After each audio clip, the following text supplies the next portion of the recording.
विधानसभा में कोई एक दूसरे के दुश्मन नहीं होते। सरकार है, कुछ काम होते हैं, कोई सदिच्छा भेंट हो सकती है, तो उसमें एकदम कोई ऐसी बात देखना कि कोई बड़ा हड़कंप बचने वाला है, मैं नहीं समझता ठीक है। पवार साहब बहुत सीनियर नेता है, अगर किसी से मिले, किसी ने उनको सलाह मांगी हो या उनको कुछ बताना हो तो अक्सर हो सकता ही है। हाँ, अब ये एकनाथ शिंदे जी से मिलने के कारण शिवसेना उद्धव ठाकरे ग्रुप में बहुत सी नाराजगी का वातावरण है, हम देख रहे हैं, तो इसलिए थोड़ा अवॉइड हो सकता था। लेकिन पवार साहब बड़े नेता है, कौन उसके बारे में क्या कहेगा, लेकिन मैं उस पर बहुत ज़्यादा सीरियसली कुछ देखता नहीं। हाँ, जरूर अफवाहें चल रही है कि उनके पार्टी के कुछ सांसद शायद अस्वस्थ है, शायद हलचल में है, तो ये बातें तो हम भी सुन रहे हैं, लेकिन मेरी डायरेक्ट जानकारी कोई नहीं है। ना तो मैंने कांग्रेस पार्टी के किसी नेता से इस बारे में बात की है या एनसीपी की नेता से। हालांकि सर डिनाई कर दिया गया, लेकिन कई दफे ये बातें कही गई कि जो शरद पवार गुट वाली एनसीपी है वो कांग्रेस में विलय कर जाएगी। कभी ये भी कहा गया कि वो जो एनडीए सरकार है। देखिए, ये बातें मैंने भी सुनी है, लेकिन उससे ज्यादा मुझे कुछ पता नहीं है। ये सब स्पेकुलेशन है और ये सिर्फ पवार साहब के अधिकृत प्रवक्ता है, वही बता सकेंगे। मैं इस पर टिप्पणी ज्यादा नहीं करना चाहूंगा। जो अपोजिशन गुट है उसमें उद्धव साहब ठाकरे वाली गुट जो है वो ऑलमोस्ट पार्टी खत्म है। शरद पवार वाली जो गुट है उसमें कोई ताकत बची नहीं है। तो क्या अपोजिशन के तौर पर कांग्रेस को मुख्य भूमिका में अब महाराष्ट्र में देखा जाए? एक तरफ तो सत्ता पक्ष है, दूसरी तरफ कांग्रेस ही मुख्य भूमिका में वहां दिख रही है। देखिए, कांग्रेस ही एक राष्ट्रीय विपक्ष है, चाहे महाराष्ट्र में हमारी संख्या थोड़ी कम हो गई इस बार, लेकिन राष्ट्रीय विकल्प तो कांग्रेस ही है और रहेगा। तो इसलिए कांग्रेस को भूमिका निभानी ही पड़ेगी, जो हम निभा रहे हैं।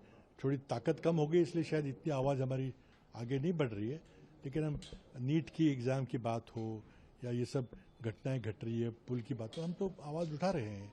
हम यूथ कांग्रेस, एनएसयूआई पूरे राज्य भर आंदोलन कर रहे हैं। लेकिन आपको सर लगता नहीं है, जब दोनों गुट, जिन दो गुटों का मैंने जिक्र किया, दोनों गुट जब कांग्रेस को मुख्य विपक्षी पार्टी मानती है, तो दोनों लोगों को फिर क्या कांग्रेस में विलय नहीं कर जाना चाहिए? नहीं भाई, उनको विलय करना चाहिए नहीं करना चाहिए वो तय करेंगे ना, हम कौन होते हैं। अगर वो ऐसे कोई प्रस्ताव आता है तो अवश्य उस पर विचार होगा, लेकिन मैं ये कहना कि आप विलय हो जाओ, विलय करो। हाँ, मैंने एक बात जरूर कही थी, जो अशोक गहलोत जी ने एक विधान किया था उसके ऊपर मैंने टिप्पणी की थी कि जो पुराने कांग्रेस के पार्टीज है, जिनके पार्टी के नाम में अभी भी कांग्रेस शब्द है और जिस पार्टी के झंडे में अभी तिरंगा है, उन सब पार्टियों को विचार करना चाहिए कि अब एक साथ आके एक विचारधारा की ताकत बढ़ाएं। दूसरा सर, महाराष्ट्र में uniform civil code UCC draft तैयार करने के लिए कमेटी फॉर्म की गई है। फडणवीस साहब ने कहा है कि 6 महीने में ये रिपोर्ट करेंगे, तो एक तरीके से महाराष्ट्र भी अब यूसीसी की तरफ जो है बढ़ रहा है। देखिए, महाराष्ट्र एक प्रोग्रेसिव स्टेट था जहां फुले, शाहू, अंबेडकर जैसे नेता हुए थे। उस महाराष्ट्र में इस तरह की बात करना और पूरा कंप्लीट रिलीजियस पोलराइजेशन करना बहुत दुर्भाग्य की बात है, और मैं समझता हूँ महाराष्ट्र की जनता इसको नहीं स्वीकार करेगी। लेकिन अब सर, राम मंदिर से लेकर बद्रीनाथ तक चंदा चोरी का मुद्दा जो है देश भर में, वो घर घर में चर्चा का विषय है। देखिए, अब अगर आप इतना भ्रष्टाचारी सरकार चला रहे हैं, महाराष्ट्र में क्या चल रहा है?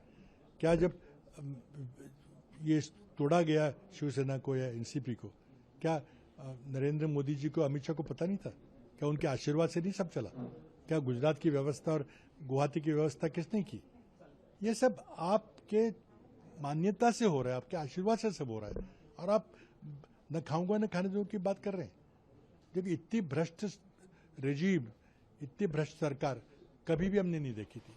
और भ्रष्टाचार, एक जगह भ्रष्टाचार टॉलरेट करोगे पॉलिटिक्स पे, तो वो राम मंदिर में भी होगा, सब जगह होगा। लेकिन मुद्दा कौन उठाएगा? कांग्रेस पार्टी गूंज नाम से कार्यक्रम चला रही है, राहुल गांधी शहर शहर रैलियां कर रहे हैं, जो छात्र से जुड़ा मुद्दा है, तो ये चोरी से जुड़ा मुद्दा जो है ये कौन उठाएगा? ये हमारे उठेगा, प्रेस कॉन्फ्रेंस हो रही है, अब मुझे भी जाने के लिए कहा गया है एक जगह, तो करेंगे बिल्कुल। इतनी दिन दहाड़े चोरी हुई है, दिन दहाड़े।